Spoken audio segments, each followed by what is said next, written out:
자, 오늘은 우리 지난 시간에 시편 49편 서론에 대해서 좀 말씀을 드렸고요. 오늘은 요 시편 49편을 한 절 한 절 살피면서 그 시편 49편의 의미가 무엇인지 한번 살펴보려고 합니다. 우리 지난 시간에도 제가 말씀드렸습니다만 이 시편 49편은 지혜의 시다. 지혜의 시. 특별히 오늘날 우리들이 자본주의 사회에서 살고 있고 또 여러 가지 경제의 문제로 인해서 사람들이 많이 어려움을 겪으면서 사는 이 세상 속에서 살아가는 삶을 살고 있습니다. 이러한 때에 우리들이 어찌해야 지혜로운 삶을 사는 것인가 하는 것을 마음에 깨닫는 것은 참으로 중요하다고 생각이 되어집니다. 아마도 다윗 시대에 나라가 평안해지다 보니까 막 처음에 나라를 주변에 있는 나라를 점령하고 그리고 정복하고 이럴 때는 거기에 그냥 온 신경이 집중되고 또 하나님의 도우심이 필요하다 이런 생각 속에서 살아왔었는데 나라가 평안해지고 잘 먹고 잘 살다 보니까 어떤 하나님에 대한 필요성보다도 어떻게 하면 우리가 풍부하게 살까? 어떻게 하면 행복하게 살까? 여기에 관심이 집중되면서 사람들이 뭔가 조금씩 그 신앙이 퇴보하기 시작을 했어요. 그런 모습을 지켜보았던 다윗은 이거 백성들에게 참 지혜가 무엇인지를 가르쳐야 되겠다라는 생각을 하게 되고 지혜의 시를 기록하고 그리고 그 지혜의 시를 고라 자손들로 하여금 노래로 부르게 한 것이 시편 49편이다라고 말씀을 드렸습니다. 자, 그러면 제가 지난번까지는 제가 시편의 낭독을 제 목소리로 읽다 보니까는 뭐 목소리도 좋지 않고 별로 좀 은혜가 안 되는 것 같아가지고 오늘은 좀 뭔가 이 성우의 목소리로 이 시편을 한번 낭독해 보도록 하겠습니다.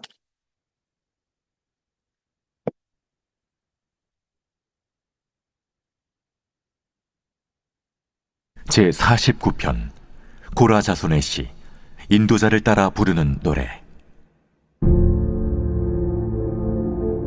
뭇 백성들아, 이를 들으라. 세상의 거민들아, 모두 귀를 기울이라. 귀천 빈부를 막론하고 다 들을지어다. 내 입은 지혜를 말하겠고 내 마음은 명철을 작은 소리로 읊조리리로다. 내가 비유에 내 귀를 기울이고 수금으로 나의 오묘한 말을 풀리로다. 죄악이 나를 따라다니며 나를 애워싸는 환난의 날을 내가 어찌 두려워하랴. 자기의 재물을 의지하고 부유함을 자랑하는 자는 아무도 자기의 형제를 구원하지 못하며 그를 위한 속전을 하나님께 바치지도 못할 것은 그들의 생명을 속량하는 값이 너무 엄청나서 영원히 마련하지 못할 것임이니라.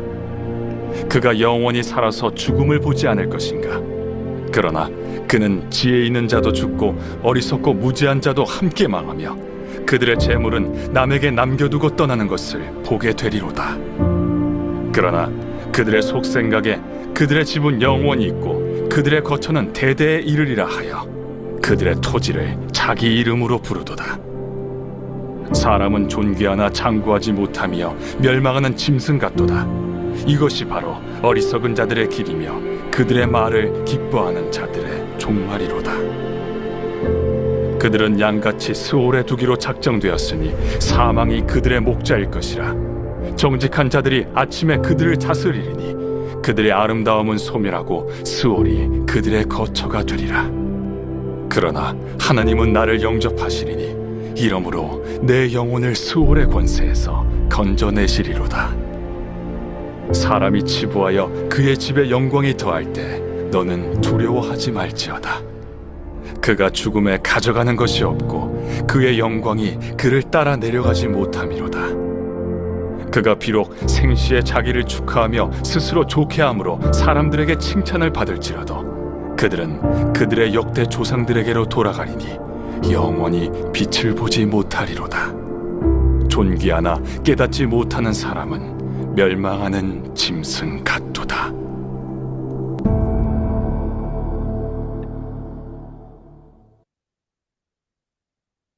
제 49편 아이고, 고라자손. 그러면 자, 제가 읽는 것보다 훨씬 더 좀 뭔가 귀에 착착 달라붙게 잘 들리지 않습니까? 그래서 뭔가 오늘은 새로운 시도를 해봤습니다. 자, 지금 우리가 읽은 이 시편이 지혜의 시다라고 했어요. 그래서 여기 이 화면에 써져 있는 내용을 보듯이 잠깐만요.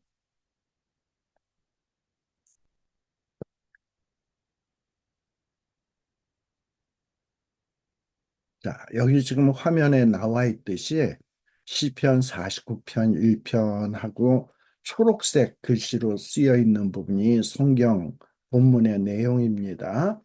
여기에 보면 뭐라고 돼 있냐? 만민들아, 세상의 거민들아.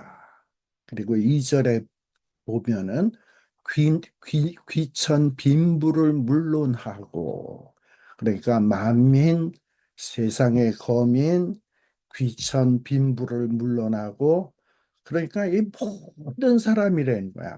만민, 또 세상의 거민, 그리고 귀하든지 천하든지 가난하든지 부자이든지 물론하고, 아무리 뭐 자본주의 사회에 산다 할지라도 설사 귀하고 또는 천하고 가난하든 부자든 모든 사람은 이제 이 지혜의 말을 들어라, 귀를 기울여라 라고 이야기하고 있습니다.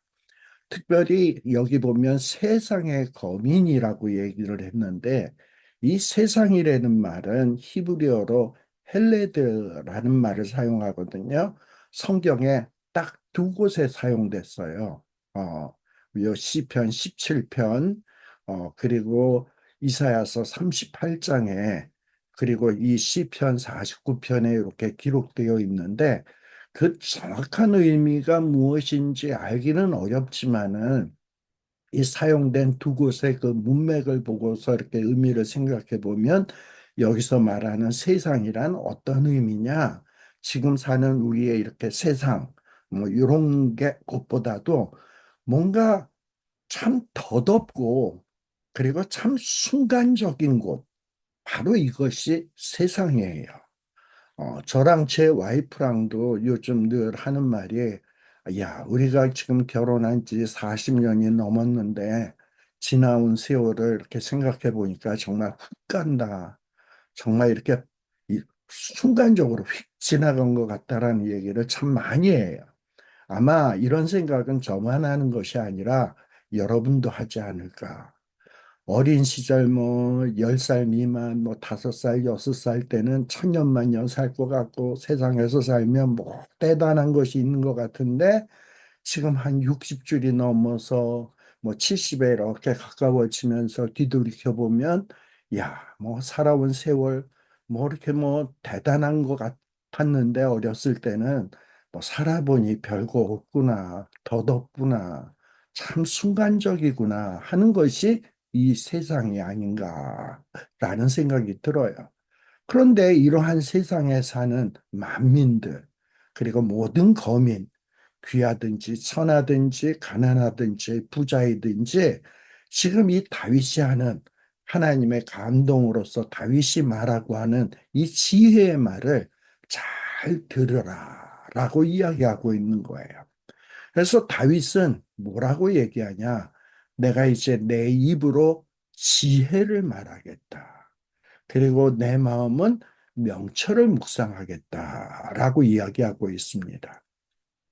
특별히 입으로 지혜를 말한다 그랬는데, 이 입으로 말하는 지혜, 이 말은 히브리어로 호크모트라는 말인데, 원래 그 지혜라는 말은 호크마라는 말이에요. 근데 복수 형태가 되면 호크모트 이렇게 표현을 하게 되는데, 이 호크모트는 어떻게 보면 이 지혜의 복수 형태로 해서 강조의 의미로 어떤 지혜냐? 참 심오한 지혜라고 이야기하고 있어요. 앤더슨이라는 분이 이런 주장을 하고 있는데, 그런데 이 심오한 지혜이기 때문에 이러한 지혜는 모든 사람이 귀 기울여 들어야 한다. 특별히 이렇게 더덥고 순간적인 이 세상을 살아가면서 우리들이 정말 자세히 정신 차려서 귀 기울여서 들어야 될 내용이 뭐냐? 지금 다윗이 얘기하는 호크모트, 지혜를 말하겠다. 그러면서 이런 지혜는 다윗이 어떻게 얻었냐? 다윗은 내 마음은 명철을 묵상하리로다라고 돼 있어요. 이 내 마음은 명철을 묵상한다라는 말을 히브리어로 직역을 하면 내 마음의 묵상, 내가 늘 마음에 묵상하는 거는 뭐다? 지혜다. 심오한 지혜다라는 거예요. 바로 이 지금 다윗이 말하고 있는 지혜는 다윗이 뭐 일순간에 팍 깨달은 게 아니라 오랫동안 이 심오한 지혜가 뭘까 묵상하고 또 묵상하고 그리고 깨닫게 된 거야. 그런 지혜가 바로 지금 다윗이 말하고 있는 지혜다. 심오한 지혜다. 아마도 이 지혜는 다윗이 이렇게 묵상을 할 때에 하나님이 감동 주시고 성령의 조명을 주셔서 이것을 깨닫게 된 것이 아니겠는가라는 생각을 합니다. 특별히 우리가 잘 알다시피 시편 1편에 보면 복 있는 사람은 어떤 사람입니까? 여호와의 말씀을 즐거워하여 그 말씀을 취하로 묵상하는 자로다라는 거예요. 정말 복 있는 사람, 복 있는 사람은 또 지혜로워지겠죠. 이 복 있고 지혜로운 사람은 뭐냐? 여호와의 말씀을 묵상하고, 그리고 늘 깊이 주야로 생각하면서 그러다 보면 지혜가 생기게 되고, 그 지혜로운 삶을 살다 보면 복 있는 사람이 되게 된다라는 것을 우리가 생각해 볼 수가 있습니다. 자, 그래서 이 다윗은 이제 지혜를 말하니까 시편 49편 4절에 보면 내가 비유에 내 귀를 기울이고 수금으로 나의 오묘한 말을 흘리로다. 아까 심오한 지혜를 주야로 묵상했다 그랬는데 여기에서는 뭐라고 얘기하냐면 비유에 내 귀를 기울이겠다. 우리 예수님의 공생의 때에 이 천국의 이 비밀을 비유로 많이 말씀하셨어요. 그리고 인생을 살아가는 데 있어서 어찌 살아야 되는 것인지 하는 거에 대해서 이야기하실 때 예수님은 참 비유로서 참 많이 말씀을 했어요. 그러니까 여기서 이 비유는 뭐냐면 하나님께서 뭔가 이렇게 직설적으로 얘기한 게 아니라 비유로 말씀한 것인데 거기에다가 우리의 귀를 정신 차리고 귀를 기울이는 거야. 하나님이 지금 이런 비유를 말씀하시는데 이 말씀이 뭐지? 여기에 귀를 기울이는 거야. 우리가 어떤 지혜를 얘기할 때는 자기의 생각, 자기의 지혜를 말해서는 안 되고 정말 하나님의 말씀을 깊이 묵상하는 가운데 깨달은 지혜, 그리고 하나님이 주시는 그 비유를 깊이 묵상하는 가운데 깨달은 심오한 지혜, 이런 지혜의 말을 해야 된다라는 거예요. 따라서 우리는 하나님의 말씀에 귀 기울여야 되고 그 말씀에 주야로 묵상을 해야 된다라는 거예요. 특별히 여기 이 비유라고 하는 말은 어떤 말이냐 하면은 일종의 교훈을 비유적으로 표현한 거야. 어떻게 보면 은유법이 가미된 수수께끼 같은 거. 근데 이런 거는 그 은유적인 그 비유 속에 그 안에 진리가 숨겨져 있어. 어. 그러니까 이거는 순간적으로 그냥 후룩 읽고 깨달아지는 게 아니야. 이 비유를 깊이 되새김질하듯이 묵상하고 생각하고, 야, 진짜 여기서 말하는 심오한 지혜가 뭐지? 자꾸 생각하면서 잘 깨달아지지 않을 땐 하나님, 정말 이 내용이 무엇인지 내게 깨우쳐 주세요. 기도하는 마음으로. 이럴 때 하나님께서 깨닫게 해주시는 그런 지혜다라는 거예요. 다윗은 아마 이러한 지혜를 깨달았던 것 같아요. 그래서 다윗은 지금 뭐라고 얘기하냐 하면 나의 이 오묘한 말을 풀기로다. 심오한 지혜니까 얼마나 오묘하겠어요. 근데 이 오묘한 말을 오묘하게 설명하는 게 아니라 풀어서 쉽게 설명하겠다. 깨달은 지혜는 심오하지만 심오한 지혜를 쉽게 설명하겠다라는 거예요. 특별히 쉽게 설명을 하는데 뭘로써 설명하냐? 수금을, 하프 같은 거를 연주하면서 노래로서 설명하겠다라는 거예요. 자, 그러니까 무슨 얘기냐? 참 애매하고 모호하고 심오하고 어떻게 보면 충분히 이해가 안 되는 진리지만 자꾸 자꾸 묵상해서 심오한 진리를 깨닫고 그것을 자기 것으로 완전히 소화해 가지고 쉽게 노래를 하면서 설명을 하겠다라는 거예요. 특별히 노래를 하면서 설명하겠다라는 것은 뭐냐 하면은 이 특별히 시라고 하는 것은 우리가 보통 수필이나 뭐 논문이나 뭐 이런 기사나 이런 것들은 참 외우기가 힘들어. 그러나 시는 운율이 있고 박자가 있다 보니까 시나 노래를 듣다 보면 그냥 듣다 보면 저절로 외워지고 그리고 몇 번 듣다 보면 나도 흥얼흥얼거리면서 그 내용을 노래하고 있는 것을 우리들이 보게 돼요. 그러니 다윗이 이것을 수금을 치면서 쉽게 노래로서 부르는 것은 뭐냐면 사람에게 기억하게 하기 위해서. 지금 자기가 이야기하고 있는 이 심오한 오묘한 진리를 사람들에게 쉽게 설명하고 노래로 설명해서 머릿속에 확 기억되도록 하기 위해서 지금 이렇게 하겠다는 거예요. 이러한 다윗의 태도는 우리도 배워야 될 일이 아닌가 하는 생각이 들어요. 뭐, 여기 계신 분들 가운데는 어떤 정말 성경 공부를 인도하는 분도 계시고, 커피 브레이크를 하는 분도 계시고, 물론 그런 일을 안 한다 하더라도 권사님으로, 집사님으로서 때또는 만나는 사람들에게, 아, 내가 성경 공부를 했는데 말이야, 내가 깨달았던 것이 이런 게 있어. 그러면서 어떤 사람들에게 자기가 깨달은 진리를 설명할 수 있는 기회가 참 많잖아.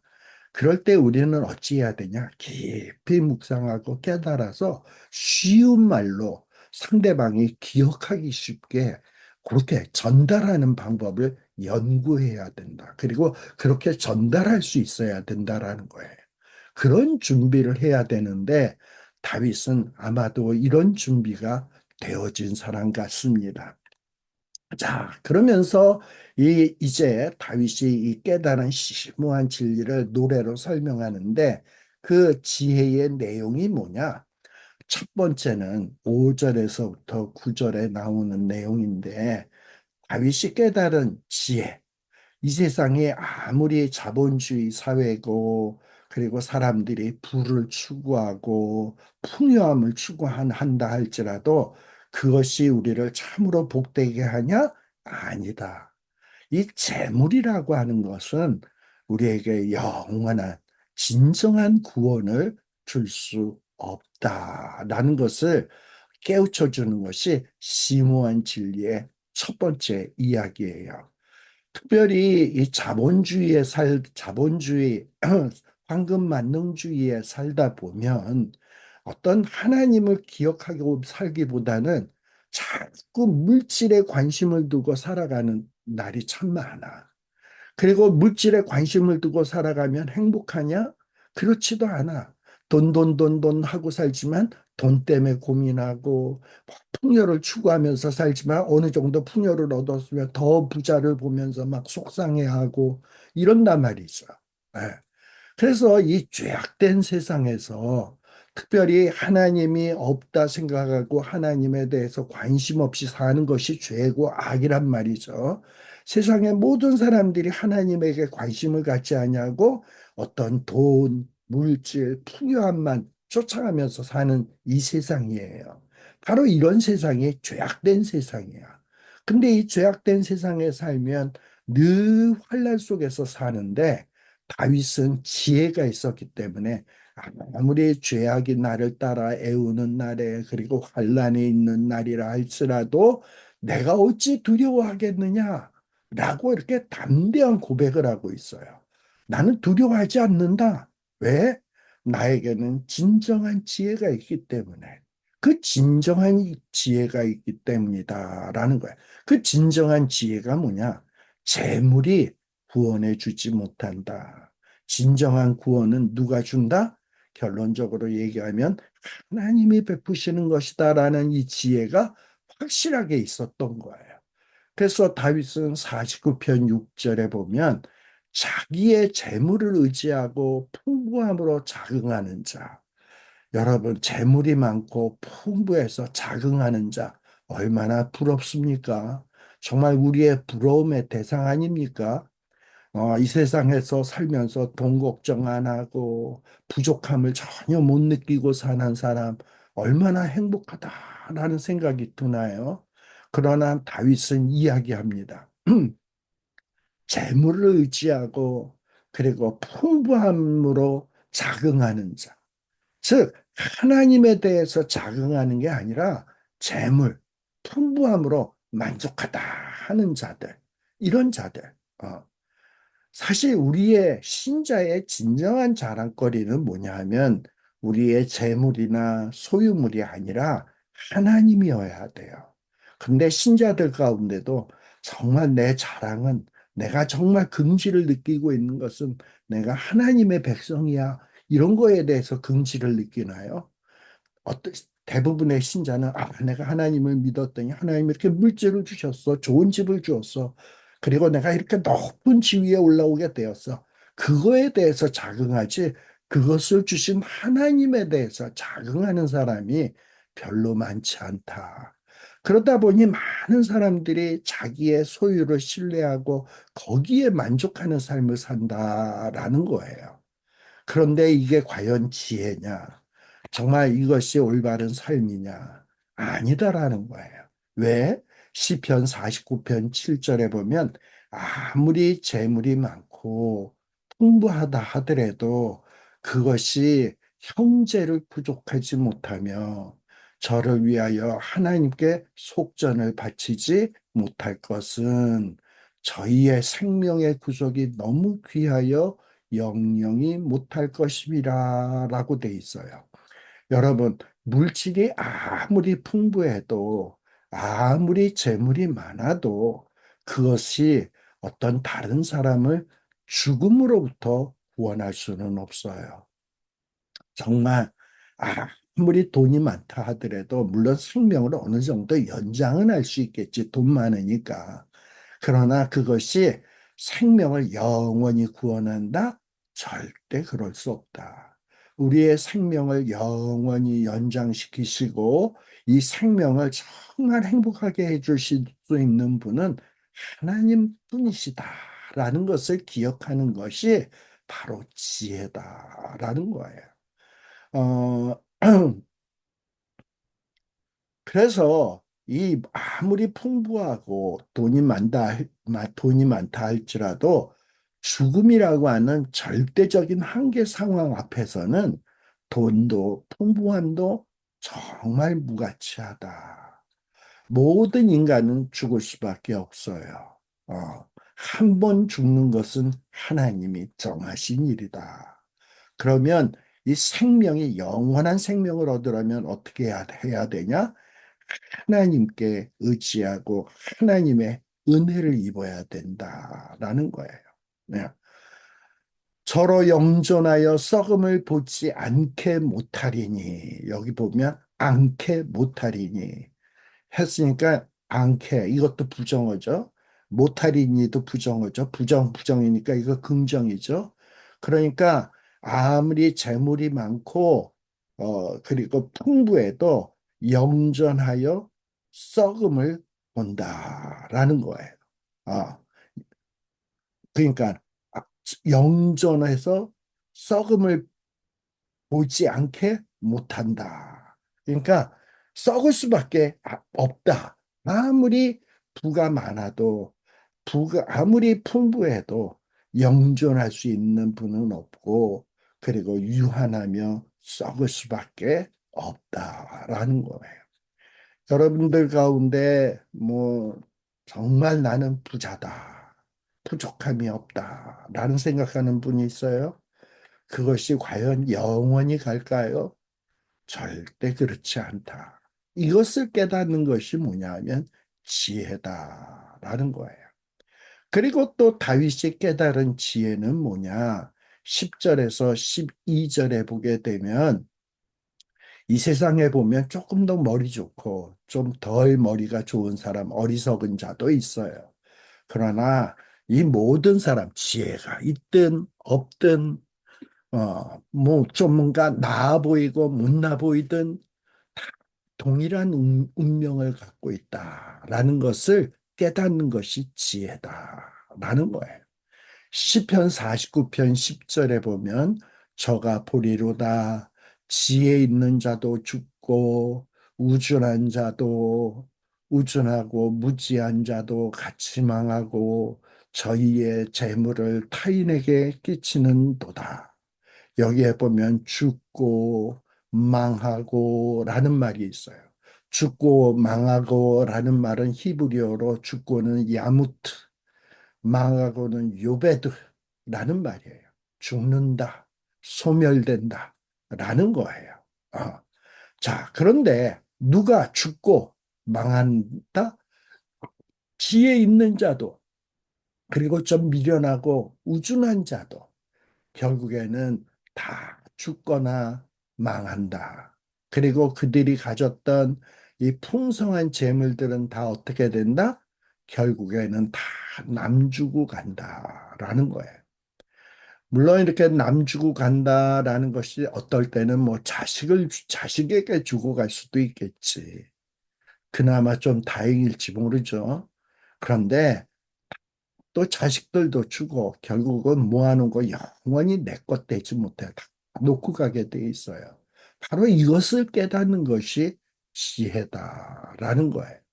근데 많은 사람들은 어떤 재물이 있고 풍부하다 보니까 멋진 집을 장만을 하고 그리고 그 집을 장만한 다음에는 자기 속생각에 나의 이 아름다운 집은 영영이 있을 것이다.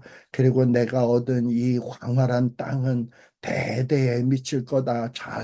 자손 대대의 이름으로 자손 대대에 이르게 될 거다. 그리고 이 땅이 내 이름으로 칭하여질 거다. 뭐 이런 생각을 하는데, 그런데 결국은 어떻게 된다?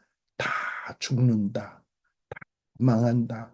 결국에는 다 남의 것이 된다. 그리고 아무리 존귀한 사람이라 할지라도 장구치 못하고 멸망하는 짐승과 같다. 여기 장구하다라는 말은 머문다라는 말이에요. 사람이 아무리 존귀하다 할지라도 영원히 머물 수가 없다라는 거예요. 아무리 얼마나 많은 재물을 축적했든지, 그리고 그 재물을 혹은 그 지위를 얼마나 안전하게 확보했든지 간에 그것을 영원히 머물게 하면서 누릴 수 없다라는 말이에요.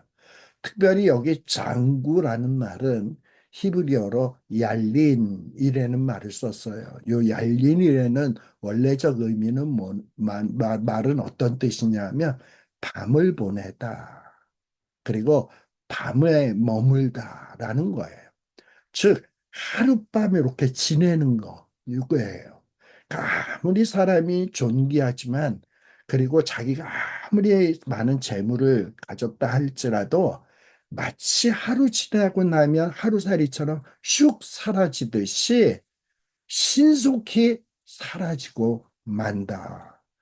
여러분, 제가 아까 또 얘기했습니다만, 뭐, 이제 이렇게 제처랑 지금까지 오랫동안 살아왔습니다만, 둘이서 늘 하는 얘기가, 야, 정말 인생 훅 간다. 순간이다. 라는 얘기 했잖아요. 아무리 많은 것을 가지고 천년만년 누릴 것 같아서도, 나중에 죽음 앞에 서면, 야, 정말 이것이 정말 순간이었구나라는 생각이 된다라는 거예요. 우리 예수님께서 신약성경 누가복음 12장에 보면 어리석은 부자의 비유를 말씀하시죠.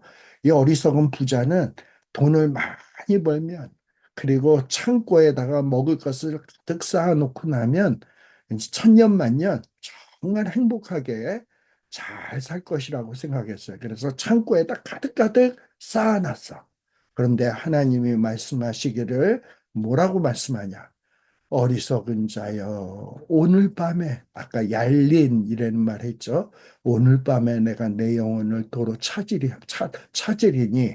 그리하면 네가 예비했던 것이, 창고에 가득가득 쌓아놨던 것이 네 것이 되겠느냐. 지금 무슨 얘기입니까? 다 남의 것 되고 만다라는 거예요. 다 남의 것 되고 마는 것에 대해서 네가 그동안에 목숨 걸고 피땀 흘려서 살아왔다? 자, 그렇다면 그 인생이 얼마나 더덥고 미련한 삶입니까? 우리는 정말 지혜의 삶이 무엇인가, 어떻게 사는 것이 지혜로운 삶인가 하는 것을 늘 깊이 깊이 다윗처럼 묵상하고, 그리고 진짜 심오한 진리를 깨달아서 후손들에게, 또 주위 이웃들에게 쉽게 설명해 줄 수 있어야 한다라는 거예요. 또한 다윗이 깨달은 지혜 가운데 하나는 뭐냐면 어리석은 자들에 대한 운명이에요. 이 어리석은 자들은 어떠냐? 보통 이 세상에 사는 사람들이 재물이 많고 물질이 많으면 행복하다, 이런 생각들을 하고 있고, 또 그런 생각을 하는 사람을 본받아서 많은 사람들도 맞아, 돈이 있어야 돼, 물질이 있어야 돼, 막 이러고서 산단 말이에요. 그런데 이러한 행위는 뭐다? 우매함이다. 이 우매한 일인데, 뒤에 오는 사람들은, 아, 그들의 말이 맞아. 그들의 말이 정말 참된 진리야. 이러면서 막 그런 말을 칭찬하고 그걸 따라간다 이 말이에요. 요즘 젊은 애들, 뭐 20대 이런 애들은 자꾸 이렇게 사는 걸 가만 보면은 돈 하면서 살아요. 우리 어렸을 때보다도 훨씬 풍요롭게 살고 좋은 사회에 사는데, 우리 어렸을 때만 하더라도 막 그렇게 뭐 돈 이랬던 것 같지는 않은데, 가난했어도 지금보다 훨씬 못 살았어도 돈 이러지 않는데, 뭔가 정말 가난하고 힘들었어도 사회의 정의, 그리고 어떤 공의, 어떻게 하면 정말 평등한 사회, 뭐 이런 거에 대해서 관심 있고, 어떤 철학적 가치관, 뭐 이런 거에 관심이 있었는데, 그리고 어떤 인생관, 어떻게 하면 정말 가치 있는 삶을 살 것인가, 뭐 이런 거에 생각이 있었는데, 요즘 애들은 그런 거 전혀 없어. 그저 돈. 누가 돈 많이 주면 이 직장에 있다가 절로 확 옮기고, 어떤 자기의 신념도 없고 비전도 없고 그저 돈 따라 물질 따라 사는 것 같단 말이죠. 그리고 돈 많고 물질이 많으면 행복한 사람, 성공한 사람, 그리고 그것을 막 칭찬하고 자기도 그걸 사모하는 이런 삶을 살고 있단 말이에요. 근데 그게 뭐냐? 우매함이다. 우매함. 네. 어떤 물질을 가지게 되면, 아까 부자들이 좋은 집을 짓고 그 집은 영영이 있을 것이다. 내 이 거처가 대대에 미치리라. 그리고 내 땅은 이제 내 이름으로 계속 일컬어지게 될 것이다. 뭐 이런 생각을 한다 그랬잖아요, 부자들이. 예, 바로 요것과 비슷한 내용이야.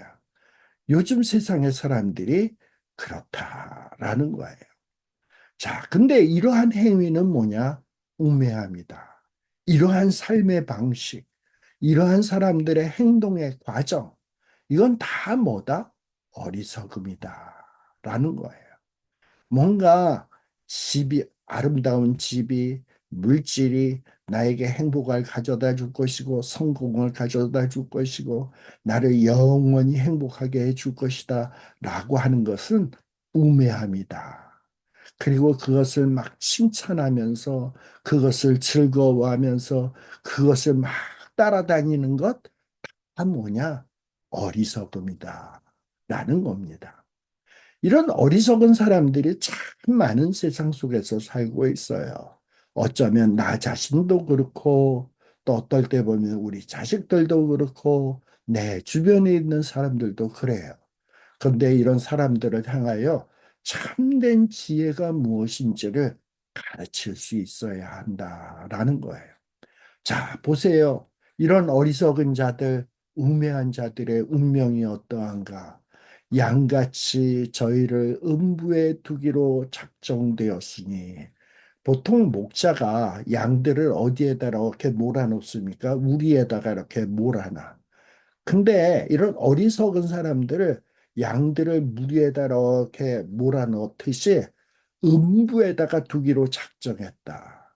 보통 성경에서 음부 하면은 스올이라는 말인데 보통 죽은 것이 들어가는 장소, 즉 무덤이라든지 또 뭐 어떨 때는 수장을 시키기도 하죠. 물이라든지 깊은 물이라든지 이런 걸 보통 스올이라고 얘기해요.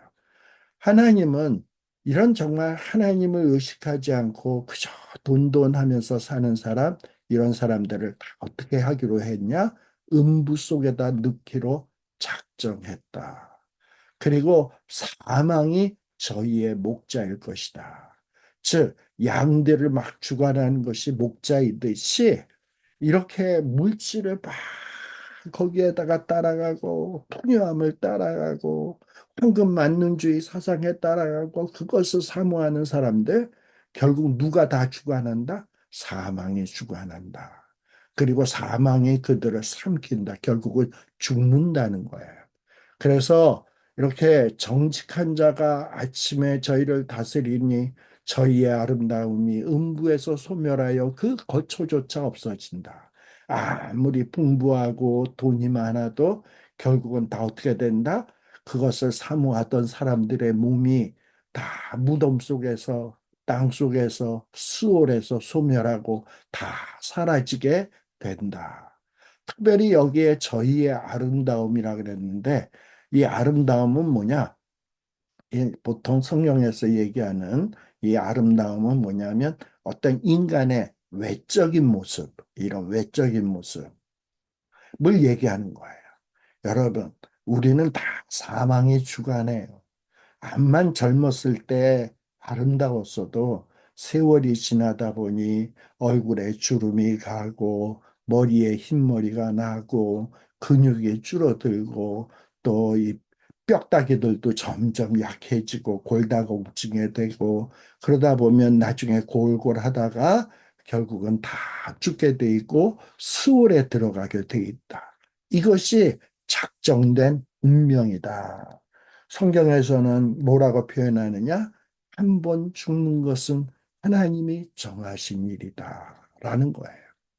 그런데 이렇게 어리석은 자들의 운명이 이러한데 다윗은 담대하게 이 어리석은 자들의 운명과 반대되는 이야기를 하고 있어요. 다윗은 어떤 지혜가 있다고요? 돈이, 물질이, 풍부가 나를 행복하게 해주는 것이 아니야. 그것이 나를 구원해 주는 것이 아니야.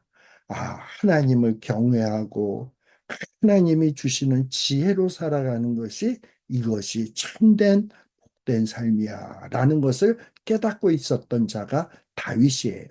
그러다 보니 어떤 이 스올이, 사망이 우리를 삼키는 운명적인 이런 사회 속에서도 다윗은 전혀 두려워하지 않아. 설사 내가 나중에 죽는다 할지라도 하나님은 어찌한다? 나를 영접하실 것이다.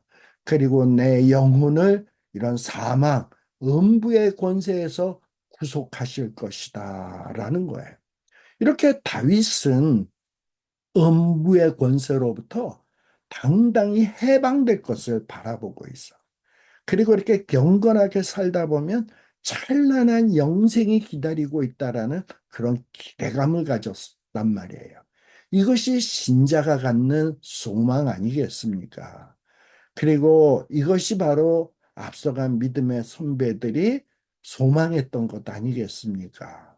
바로 이 영생에 대한 소망, 그리고 하나님이 영접해 주실 것이라고 하는 이 믿음을 가지고 하나님을 깊이 묵상하면서 하나님의 말씀을 깊이 묵상하면서 심오한 진리를 깨닫고 이 세상과 다르게 어, 로마서에서도 나오죠. 너희는 이 세대를 본받지 말고 변화를 받아 그리고 하나님이 기뻐하시고 온전하신 뜻이 무엇인지 분별하도록 해라. 이 세상에 사는 사람처럼 살지 말고 하나님이 기뻐하시는 뜻이 뭐지? 말씀을 통해서 자꾸 묵상하고 그래서 심오한 진리를 깨닫고 그것을 마음속에다 새기고 그리고 그대로 사는 것. 그것이 뭐냐? 하나님이 기뻐 받으시는 영적 재산이라라고 영적 재산이라라고 이야기했단 말이죠. 사실 우리는 이런 부활의 소망을 가져야 돼요.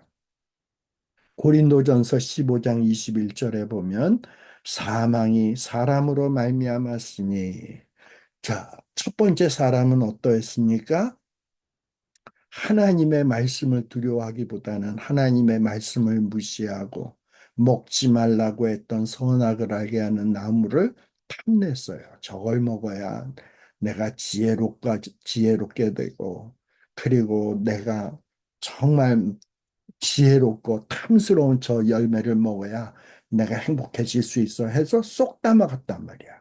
결국은 어떻게 됐습니까? 사망이에요. 그런데 진정한 부활은 어디에 있냐? 바로 이런 사망 당할 수밖에 없는 우리에게 하나님께서 예수 그리스도를 보내주시고 이 예수 그리스도를 믿는 자들에게 영생을 주시겠다라고 약속의 말씀을 주셨어요. 그 약속의 말씀을 믿는 자들은 바로 예수님과 더불어서 부활하게 된다라는 거예요. 그래서 고린도전서 15장 22절에 보면 아담 안에서 모든 사람이 죽은 것 같이 그리스도 안에서 모든 사람이 삶을 얻으리라. 그래서 예수 그리스도를 붙들고 예수 그리스도를 믿는 것이 진정한 지혜다. 바로 이런 지혜를 우리가 깨달아 알아야 합니다. 그리고 16절에서 27절에 보면 이제 결론적인 이야기를 하고 있어요. 야, 세상의 사람들이 부자가 돼서 그 집이 막 영광스러워지고, 특별히 여기 보면 영광이라는 말은 어떻게 보면 카보드라는 말이 썼는데, 원래 카보드를 직역하면 영광 맞아요. 근데 이제 문맥상으로 보면 앞에 사람이 치부하여 그 집 영광 하니까는 좀 치부하고 영광이 연관성이 없잖아. 그러니까는 사람이 치부하여 그 집에 부요함이 더하게 될 때. 사람이 돈을 많이 벌어서 그 집에 부유함이 되게 될 때 우리는 이 자본주의 사회에서 살아가면서 어떻게 합니까? 야, 저 사람은 저렇게 잘 나가고 저렇게 부유한데 나는 이게 뭐야? 이렇게 살다가 나는 노후에 어떻게 살아갈 수 있어? 그 나라에서 소셜이나 받고 정말 거지같이 살아야 되는 거야? 막 이러면서 두려워하는 마음이 생길 때가 많잖아요. 그러지 말라는 거예요. 사람이 아무리 많이 벌어서 그 집에 부요함이 더하게 된다 하더라도 두려워하지 말아라. 저가 아무리 치부해서 그 부가 풍성하다 할지라도 죽을 때 가져가는 것이 없다. 그의 그 부요함이 저를 따라가지 못한다. 모두 죽고 그가 가졌던 재물은 다 남이 갖게 된다라는 거예요.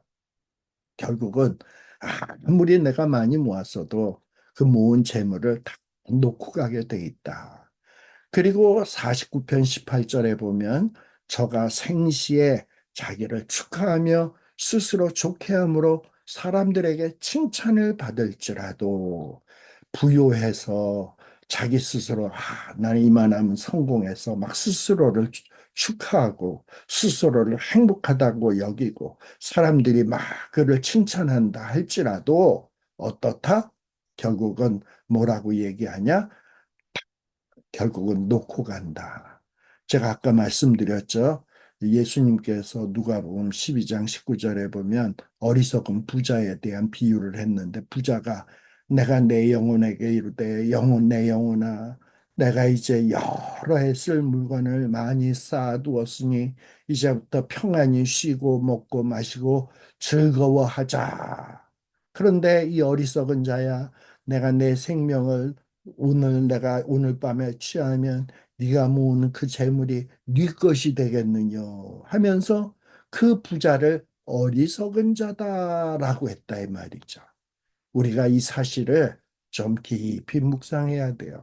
우리 세상에 잘 나간다 할지라도 이 세상이라는 것은 다 덧없는 것이야. 순간적이야. 하루면 훅 가는 그런 삶 같아. 그런 삶 속에서 정말 썩어지고 없어질 것을 그냥 붙잡고 목숨을 걸고 산다면 그 얼마나 어리석은 사람이겠습니까? 어떻게 된다? 역대의 열조에게로 돌아가리니 영영이 빛을 보지 못하리로다. 부자든 또는 귀한 사람이든 가난한 사람이든 모든 인생은 결국은 어떻게 된다? 역대의 열조에게 돌아간다. 죽는다라는 거예요. 다 무덤 속으로 돌아간다는 거예요.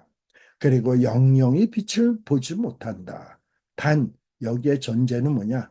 하나님을 의식하지 않고 물질에만 관심을 두고 살고 거기에 목숨을 걸고 살다가는 영원히 음부 속에서 영영이 빛을 보지 못한다라는 거야. 그러나 하나님을 의식하고 하나님이 주신 지혜를 깨닫고 그 지혜로운 삶은 그렇지 않다라는 거예요. 하나님이 영접해 주신다. 그리고 음부의 권세에서 구해 주신다라는 거예요. 근데 이런 귀한 진리의 내용을 깨닫지 못하는 사람이 너무 많아.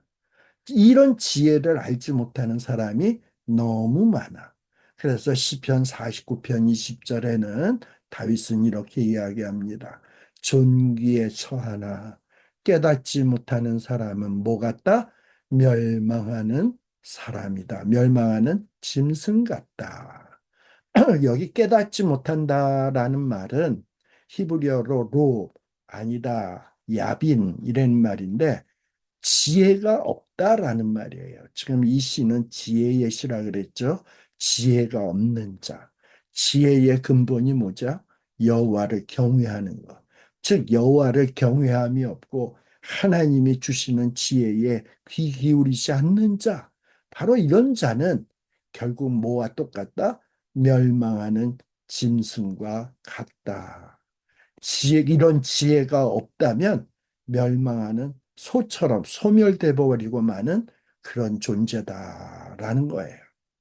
이 땅 위에 소유물을 믿고 사는 자는 세상을 떠난 후 영원히 암흑 속으로 들어가게 된다. 그러나 반면에 하나님을 의지하며 믿고 사는 자는 하나님 손에 이끌려서 하나님이 영접해 주셔서 영원한 빛의 안식으로 들어가게 된다라는 거예요. 이 사실을 내 마음속에 깊이 깊이 묵상해야 된다. 이것을 가리키는 것이 바로 이 시편 49편이에요.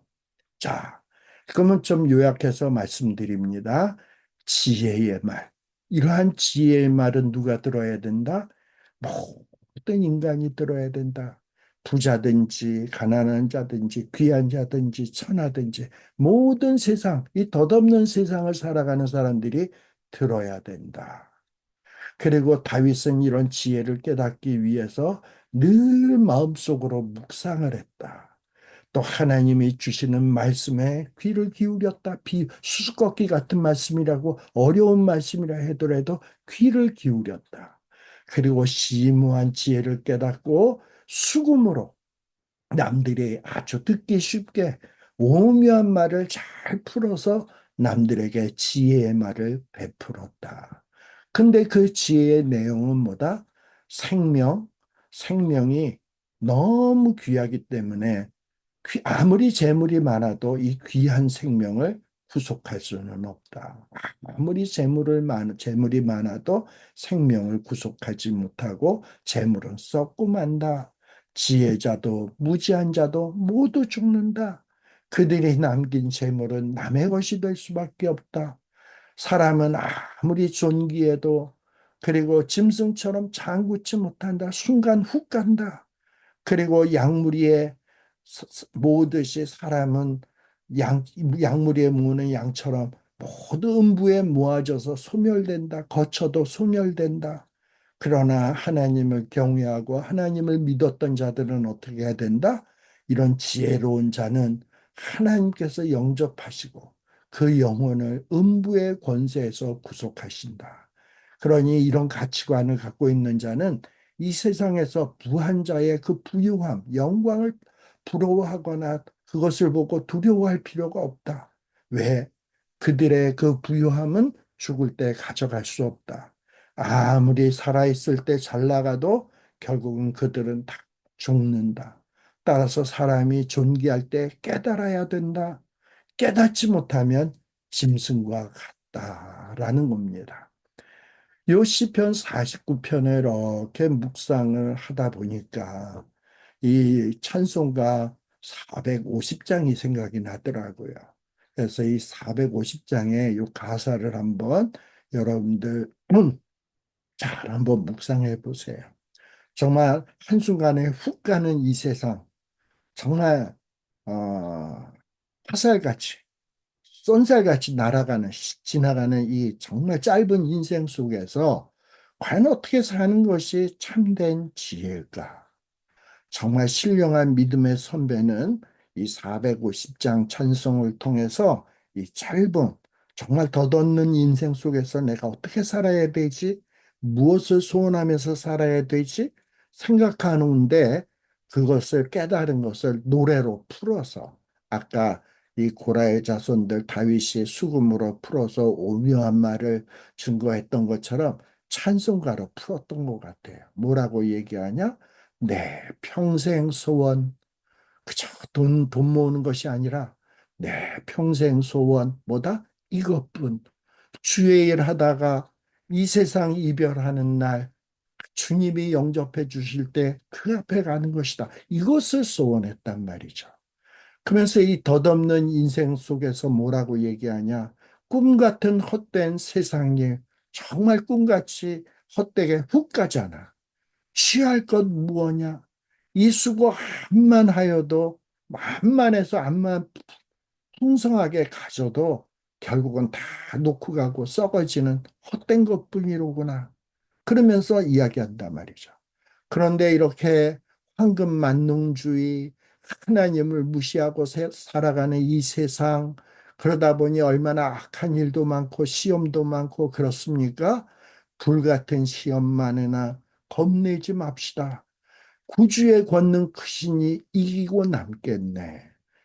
아무리 자본주의 사회에서 찢어지게 가난하다 하더라도 겁낼 것 없다. 하나님 딱 붙들고 있으면 권능이 크신 하나님이 나를 이기게 하신다. 금보다 귀한 믿음은 참 보배되도다. 이 진리 믿는 사람들 복을 받겠네. 살같이 빠른 광음을 주위에 아끼세 온 몸과 마음을 바치고 힘써서 일하세. 그래서 이 찬송을 지은 사람도 아마도 보니까는 그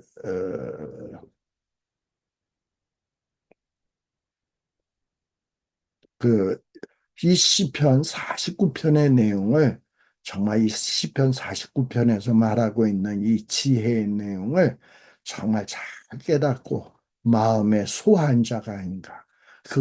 그래서 그것을 나름대로 풀어서 이렇게 450장 찬송을 하고 있는 것이 아닌가.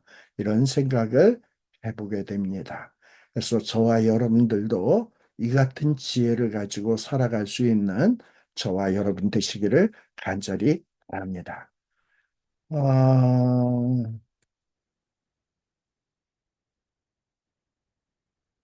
자, 그러면 이제 잠시 쉬었다가 두 번째 시간으로 갈까요? 아니면은 오늘은 요것으로 끝내고, 오늘 저도 요 대선 결과가 좀 궁금하고 여러분들도 궁금하지 않을까 생각이 되는데, 어, 사실은 제가 시편 50편도 준비를 해놨거든요.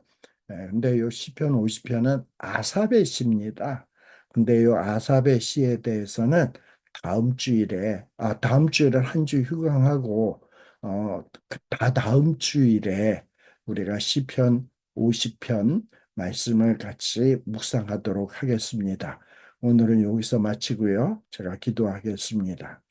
하나님 아버지 감사합니다. 오늘 정말 다윗이 또 고라의 자손들이 깨달은 참 지혜에 대해서 우리가 공부했습니다. 뭐 그동안 뭐 다 아는 것 같은 지혜지만 과연 내 마음속에 이 지혜를 깊이 깊이 새기고 이 지혜대로 내가 삶을 살아왔는지 생각할 때에 여러 가지 부족함이 많았다 하는 생각이 듭니다. 하나님을 경외하는 것이 지혜의 근본이고 하나님을 경외하는 것이 삶에 있어서 가장 중요한 것임을 우리가 입으로는 고백하나 이 자본주의 사회, 황금만능주의에 살다 보니 어떨 때는 하나님보다는 돈이 더 귀했고, 물질이 더 소중했고, 풍부하게 사는 자가 부러웠고, 이러한 삶을 살았던 저희들이 아닌지요. 하나님, 다시금 이런 말씀을 통해서 정신 번쩍 차리게 하여 주시고, 정말 진정한 지혜가 무엇인지를 마음속에 깨닫고 그 지혜의 말씀을 굳게 붙들고 비록 이 황금만능주의, 자본만능주의 사회를 살아가면서 힘들고 어렵다 할지라도 하나님의 말씀대로 하나님이 지시하는 대로 너희는 이 세대를 본받지 말고 하나님이 기뻐하시고 또 하나님이 기뻐하신 뜻이 무엇인지 분별해서 그 분별한 말씀대로 살도록 하신 그 말씀을 마음에 새기고 하나님의 말씀을 따라 뚜벅뚜벅 걸어가는 저희들 되게 하여 주시옵소서.